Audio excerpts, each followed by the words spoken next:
So what's up mga kabutingting? So nag-repair dito karong kuan. May ni-repair tayo isang TV no power. Ito, ilang inches kaya to? Nalimutan ko. Isang sharp na brand, no power pala. No power sharp. Ilang inches kaya to? Inches to. 34 inches, isang 34 inches na sharp, walang power. So ayan, may power na.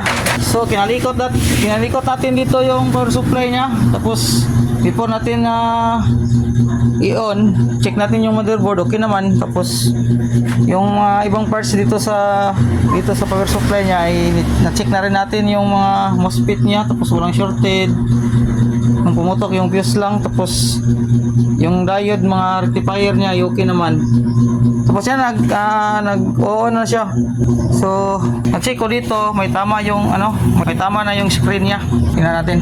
So ayan, may tama yung screen, may guhit, vertical na guhit.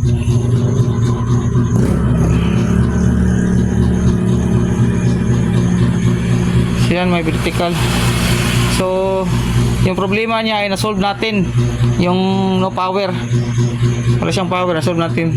So yung guhit na yan, ibang problema na yan, check pa natin yan. Pero yung pinakamin na sira ay na-resolve natin.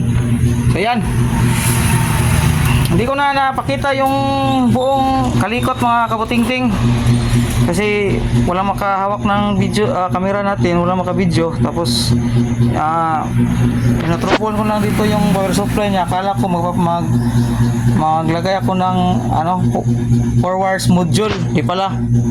So may konting shorted lang, lumigay yung fuse niya, yung problema niya. Tapos yan, nasolba na natin. Kanya lang mga kabutingting. Maraming salamat. Sa wakas, natapos din. Sa insidente, Oh, patuloy pa rin inaalam ang pinagmulan ng sunog. balita na. Balita na. Salita kita.